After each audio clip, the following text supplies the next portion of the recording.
만일에 이 말은 입에 담기도 불순한 것이지만은 그래도 설명을 하자면 논리적 설명을 위해서 부득이 쓸 수밖에 없는 가정입니다. 만일에 한나라당이 정권을 잡으면 어떤 일이 생길까?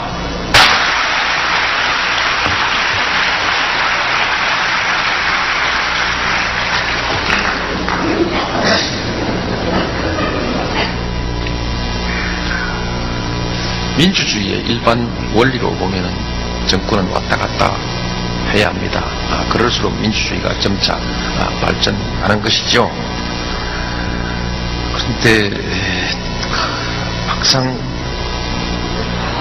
막상 그렇게 되면 어떤 일이 생길까 생각해 보니까 이게 좀 끔찍해요.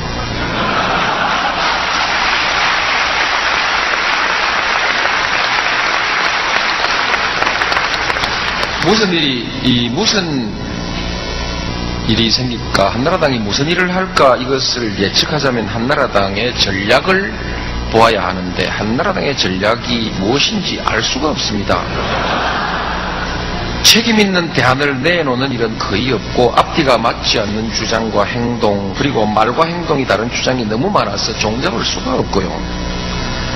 한 가지 분명한 것은 무책임한 정당이라는 것은 분명합니다.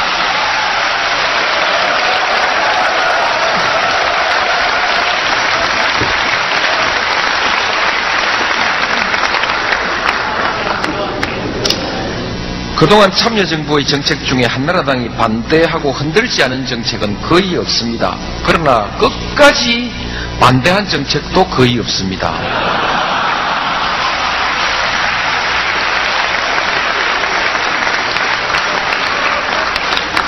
정부 정책이 나오면 온갖 이유를 들고 나와서 반대하고 흔들고 하다가 막상 정책을 심의하고 표결할 때는 슬그머니 물러서서 찬성표를 던집니다.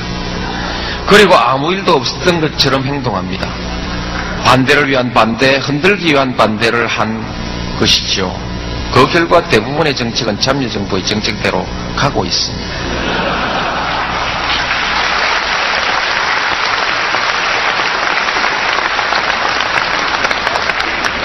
결국 아까운 시간만 낭비하게 하고 정책의 효과만 죽여버린 것이죠. 참으로 무책임의 모범을 보여주고 있습니다.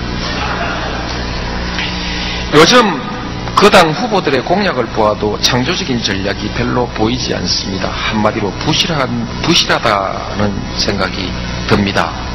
막연하게 경제를 살리겠다, 경제 대통령이 되겠다 이렇게 말하는 것은 전략이 없는 공허한 공약입니다. 공약이라 할 것도 없고 그냥 미사여구죠.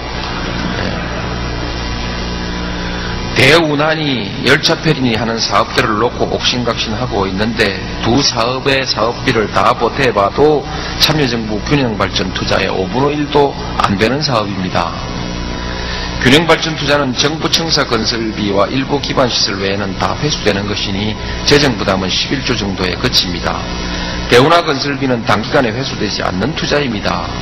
민자 유치를 한다고 하나 참여할 기업이 있을 리 없으니 하나만한 싸움을 하고 있는 것이라 할 것입니다.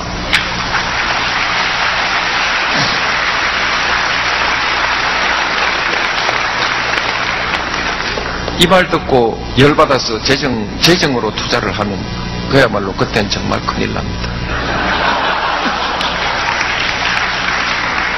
열차 페리는 제가 2000년 제가 해수부 장관 시절에 타당성이 없다는 결론을 이미 내린 사업입니다. 한다고 해도 참여정부의 물류 허브 전략에 비하면 너무 작은 사업입니다.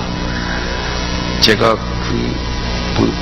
본시 제가 이 말을 그거를 참여정부 물류 허브 전략에 비하면 손가락 한마디도 안 되는 사업이다 이렇게 썼다가 너무 좀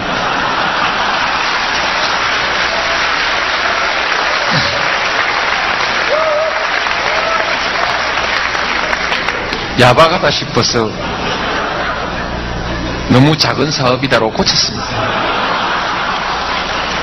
그래서 제가 경과를 설명한 것이고 결론은 손가락 한마디가 아니고 너무 작은 사업이다라고 표현했기 때문에 혹시 또 손가락 한마디 다 이렇게 보도하지 않길 바랍니다. 제가 무슨 코미디언입니까? 왜 자꾸 웃으세요?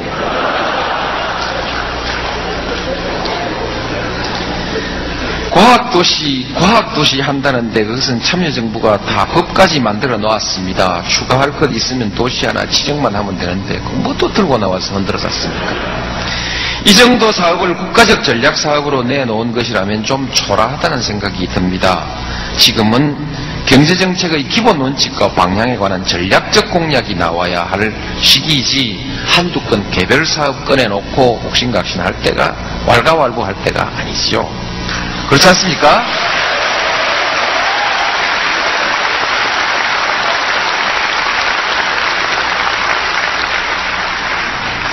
경제는 경제정책만으로 되는 것이 아닙니다. 종합적인 국가발전 전략이 중요한 것입니다. 이 시기 한국이 추구할 가치와 역사적 과제가 무엇인지를 제시하는 전략적인 공약다운 공약이 나오기를 기대했습니다. 한나라당에 기대하는 것이 아니고 열린우리당에서 내놓기를 기대하는 것이죠. 기대할 때 기대해야 되지 않겠습니까?